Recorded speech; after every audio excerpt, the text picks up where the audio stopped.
Oh, hi there! Strap on your boots, because all the training in atrocities and war crimes we've had will be put to test. For today we play the Sword of Islam.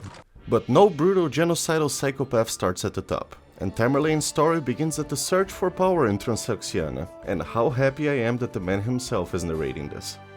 The objective is to recover 3 relics from small tribes scattered around the map, and we march on without skipping a beat. For the map is big and full of surprises, like good old Toktamish just hanging out around here.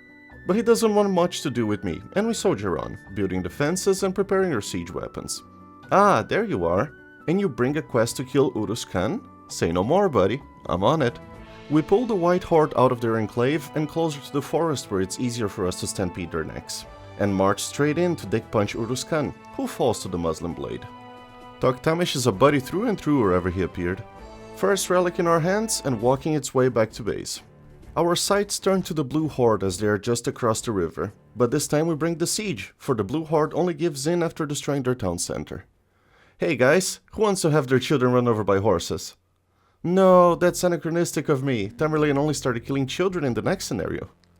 Town center falls, but we stick around to make sure the monk manages to retrieve the relic safely, and to spill some Mongol blood as well while we're at it. Look at this, even Toktamish is getting in the mood of the festivities. Ah, so this is where he lost his 2 fingers and messed up his leg. No time to waste, and we run at the walls of the Western Chagatai Khanate. There's no mightier conqueror than Timur, dumbass. The walls start feeling the power of this ability, but it doesn't last long as I panicked and didn't save the rams from Camel's side. The gates fall either way, and we stick around waiting for the priests and the remaining siege to catch up. We also send up villagers to build a monastery right in their faces, for efficiency and gloating reasons. It's a dangerous operation, recovering a relic from right under a castle. But this monk was dropped on his head as a kid and lost all sense of fear. Not even multiple arrows to his back get close to alerting him. Nobody asked for it, but he returned, and as the final relic is deposited in the Bank of Timur, the road trembled at the consolidation of Tamerlane in Transoxiana in 29 minutes and 18 seconds.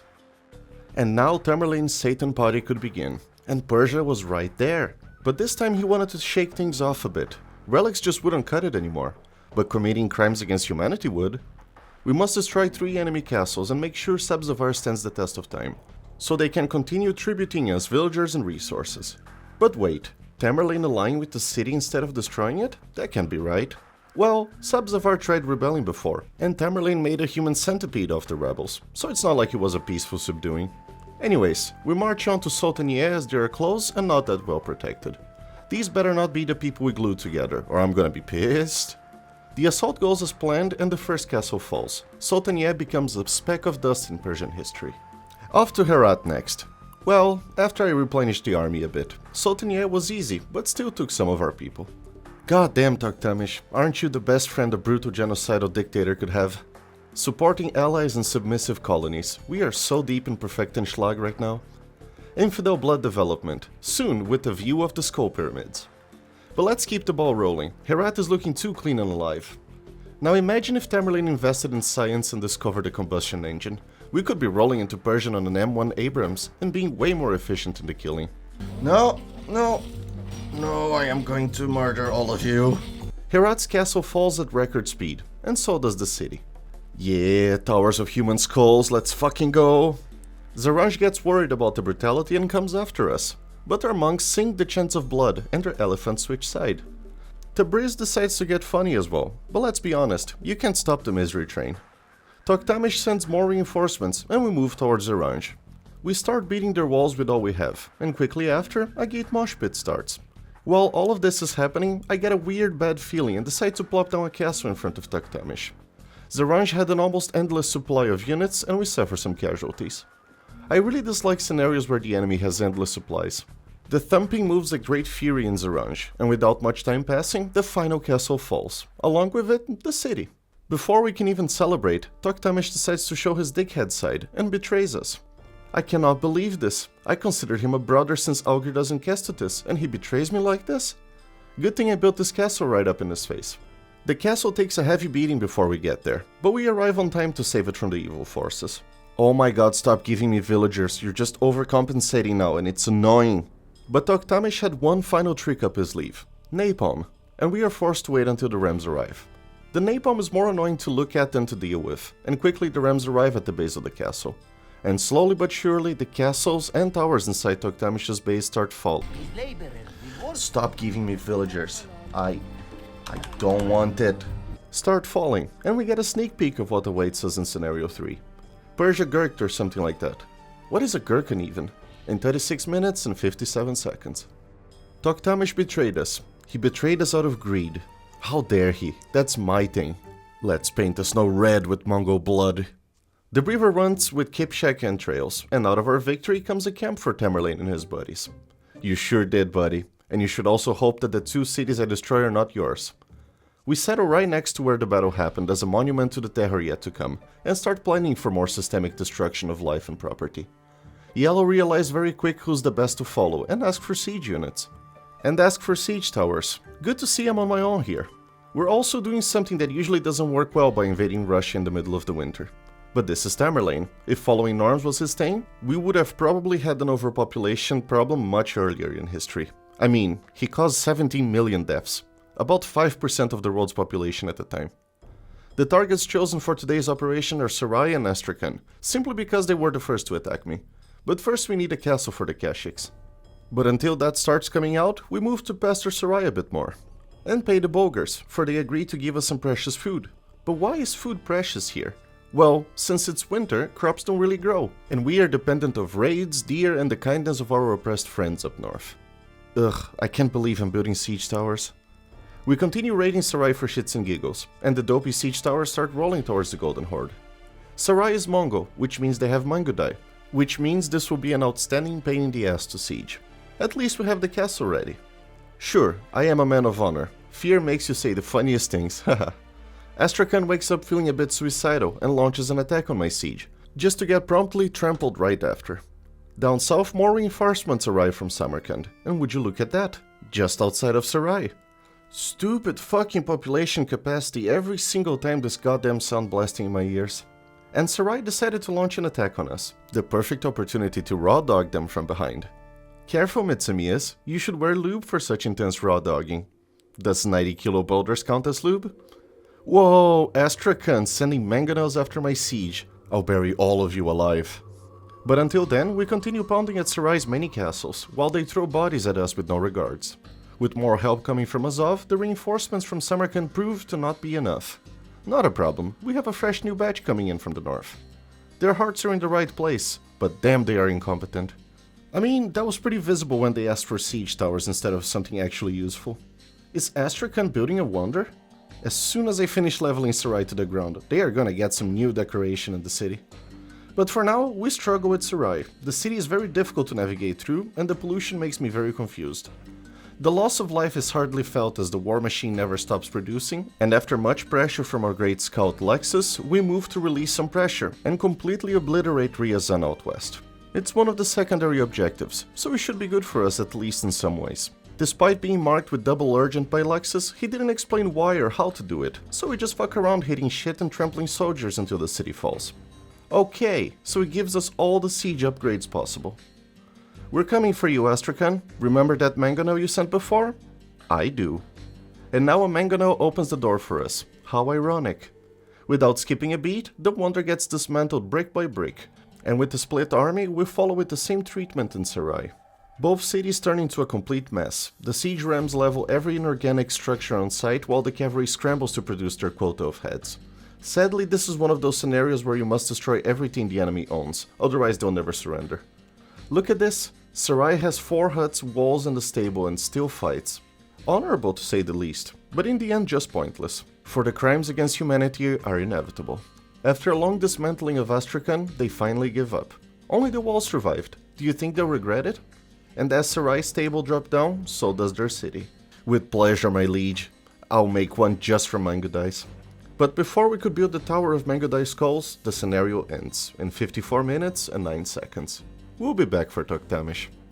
After Russia, Tamerlane wanted to try something different, something a bit spicier, so he moved his forces to India. We start off facing the Sultan's mighty wall of elephants, but we bring a secret weapon. Charge, my flaming camels, torch the big boys. Instead of following history and letting the elephants trample the Sultan's army, we pull them back to let the rest of the army deal with it. It's not smart, nor efficient, but it's fine. It's not always that my advisors have the best ideas. Second time is the charm, just gotta make sure to use the elephants this time. Also have the army right behind it, so the soak damage is not in vain. The elephants charge back at the Sultan, followed by the meat of Tamerlane's army, and the light cavalry flanking their archers. It's a massacre, with most of Timur's army still standing after, and we receive our final objective: looting, pillaging and murdering Delhi. We start with 3 different camps and a decent amount of villagers, who get sent immediately to strengthen the war economy. Wow, did they change the icons for the towers? The story of the siege is beyond messed up. Tamerlane had with him 100,000 prisoners before the battle, and to avoid them rebelling during the battle, he executed every one of them. There's nothing else to it. He just executed 100,000 people to get rid of dead weight.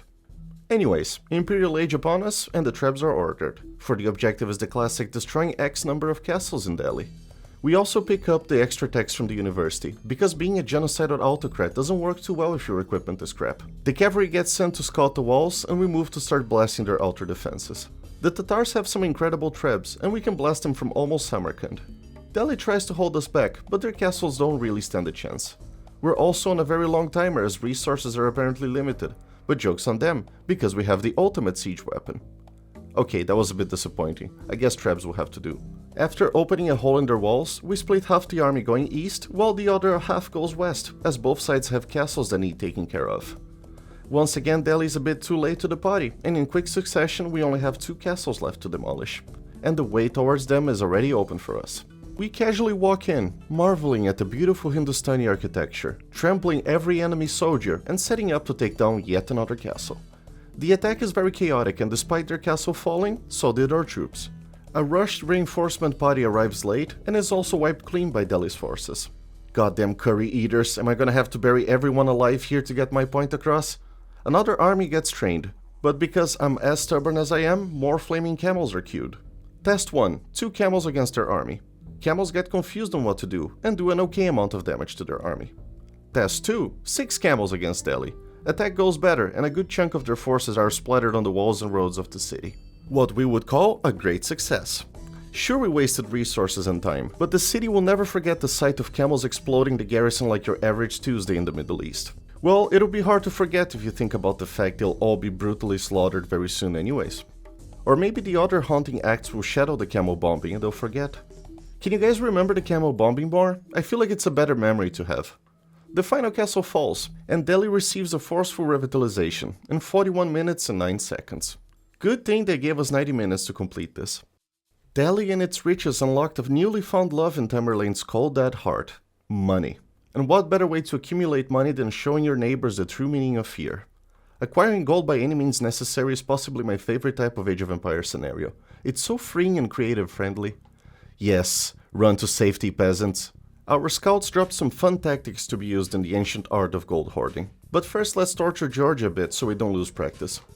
Destroying key buildings generate gold for us, so it's not like it's wasted time. And I have postponed beating the Georgians in 3 recent campaigns, so it's just uniting the useful to the pleasant in the end of the day. Georgia doesn't pose a threat at all to the mighty army, and the coffers start growing very nicely. With most of their camp leveled, we can focus on finding lands of our own down south. The objective is piling up 10,000 gold by any means necessary, and to change the pace a bit, we'll do that in a more diplomatic way, by trading. Market open for trading, and don't forget to buy the right stock. $TML in the Turkmen stock market. Very quickly we rise up to almost half the goal completed. Rival companies disapprove of our trading methods and come to contest. Like all of them come to contest. Oh god, they're running me over. This is not good. They are under my town center already. We managed to stall as much as possible, but it's not promising. Economic war at its finest. The villagers flee at great speed, and I start selling everything in hopes to reach 10,000. But we end up about 3,000 gold short. Yeah, I don't think this is salvageable. But it's fine. Adapt, improvise, overcome, as the great Bear Grylls once said. And adapting the plan, we start by producing more fishing ships, for the seas are ours, and we can probably sell salmon or cod for some shekels. We attack Georgia again for shits and giggles, plow through their pathetic army and level their city. We also continue with predatory fishing in the Aral Sea, and decide to not take the city, because they can't attack something I don't have, right? There's a relic here, this will be useful. The resources are piling up beautifully. Just a bit more and we can sell it in batch and get this over with. Where are these guys going? Crap, I guess they can't come after me if I don't have a city. It's fine, we should have enough to sell everything now, but I'll be sure to have a safe market here just in case. No! Onagers! Save the monks! They can't die now! Take this, camel. Yeah, go back to your country. The panic is hitting me. Let's sell everything. And here's a lesson in economics. The more you sell, the lower the price gets, and then you have no money to fight Damascus. The quest for riches take 3, the charm. Marching begins to Georgia. Monk takes the ferry towards the relic, contemplates staying here to avoid dying of camel, but comes back carrying the little toe of Jesus towards the monastery. Down south, the war crimes begin as usual, and end as usual, with Georgia subdued. Since not taking the city does fuck all for us, we conquer and adapt the plan once again, this time building a castle right in the middle, in a swift act of corporate defense. $TML will reach its all-time high, even if it's by blood. We're ready to hold any stupid attack that comes our way. The pressure begins shortly after, with Aleppo being a total dickhead and coming after my gold mines. The enemy throws body at the castle like it's nothing, but the castle, being a giant stone structure, craps on everything that nears it. The coffers slowly fill up, and for once with a bit more safety for everyone involved in our side. As we deplete our near gold reserves, selling whatever we have becomes the final option, and in a gut-wrenching way, we fall 110 gold short of the objective. Only for a minute, and please no one tell Tamerlane this was a passive route. I don't want to be skinned alive. Levant scourged in 22 minutes and 47 seconds. Surprisingly quick considering how difficult it was. Tamerlane's conquest turned him into one of the most feared men of the time. And what do feared men do in medieval times? Invade China. The route was long and... Male motherfucker. You are a coward and I'll have my army do horrible... What the fuck? Who wrote this? Who wrote this? He was the Ottoman Sultan, sire. Forget China, let's pay this little bitch a visit in Ankara. After torching everything on the way and fucking damming up rivers, Tamerlane was pitted against the leader of one of the strongest armies of all time, Sultan Bayezid. But even though scorched earth was applied heavily, Bayezid still had a scarily large army waiting for Timur. Nothing like some good old diplomacy to level the playing field a bit. These guys out here want some Ottoman camps cleared. Easy peasy, they only have cannons and enough gunpowder to make the Americans blush. We start once again with absolutely fuck all in our base, and must build from scratch. But at least it gives us something to do while the clearing continues. We have 30 minutes to do as much damage to Bayezid and his troops as possible, while preparing for the massive slaughter this whole area will become. The Sipahi flank of the Ottoman army joins us after a quick cleaning of enemy camps, and we move to convene with the auxiliary flank. And after a quick wholesome run through the rain of lead and gunpowder by the Ottomans and... Hospitallers? The Crusaders are here? We are received in a very unpleasant way by the auxiliaries, and put them back in their place, the only way we know, by blood. With the Sipahis on our side, we move east to free up more space. Down south, the Wallachian flank is very open to bribery, and so am I. We generously gift the Wallachian 500 of our shekels, and they leave the battlefield. As the final visit, we arrive at the Tatar flank of the Ottoman army, and they request 5 elite keshiks, which we gladly send over to them. 5 units won't make a difference. And they don't even take the keshiks from me. How splendid. We continue raising everything that isn't protected by bombard towers while the main army is being trained back at camp, repelling easily the Ottoman infantry that tries to get close to our cavalry. They can't fight as if there's nothing to fight for. Meanwhile, we build yet more defenses. After leveling literally everything that's unprotected, the army is summoned back to base, for we have 10 minutes left to prepare. The battlefield is set and the battalions organized, but for an extra tablespoon of spice, we get bombard towers and plop them everywhere around the camp. If they can have it, so can I. Alright man, remember the words of King Diamond, the great Danish poet. All hail Satan. Yes, all hail Satan. Ooh, I can't wait to turn you into a footrest, Bayezid. Fuck, the army here looks absolutely sick. The attack finally begins and... oh no, what's that? They sent a clan to fight us. But no amount of pointy white hats can stop the stampede of the keshiks, and very quickly the Sultan's army is pulverized. Like seriously, the whole thing lasted like a minute. With minimal casualties also. I'm so proud of all of you. Once we put Bayezid in a cage, I'm taking everyone to McDonald's. Oh yeah, I forgot about you guys. But since it's siege time, we need siege, and loads of it.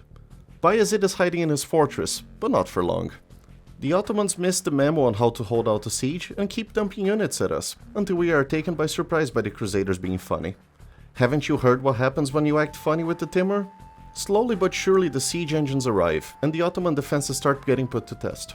The push is long and difficult, as the mountain fortress is a pain in the ass to navigate around. They also have a lot of cannon galleons and tiny lakes, because fuck it, why not? Slowly but surely, we push into Bayezid's final stronghold, a castle in the corner of the map, behind walls and bombard towers. Nothing to siege rams, but still. The Sultan is captured, and the new question appears. What should we do with Mr. You're a Coward? Oh, you're begging now? Since you asked so nicely, I'll just have one onager punishing you. First, we build a little cage around you.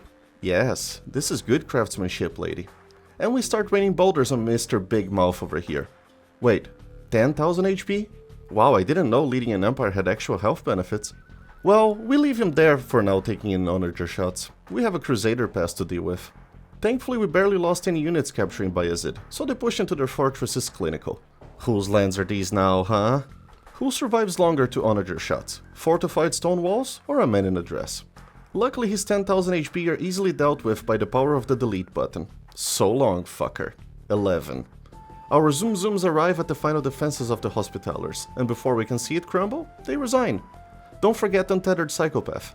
Tamerlane crowned the big top dog in 1 hour and 52 minutes.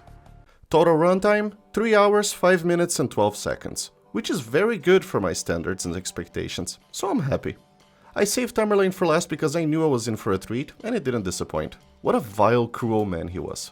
But fuck me if it wasn't fun to hear him calling for pyramid skulls in the dialogue. Thank you for whoever decided to have him talk throughout the campaign. It made this 100 times better. Partial time now stands at 169 hours, 43 minutes and 52 seconds, and there's only one thing left for us to speedrun. The final Goliath of the Age of Empire campaigns. The historical battles.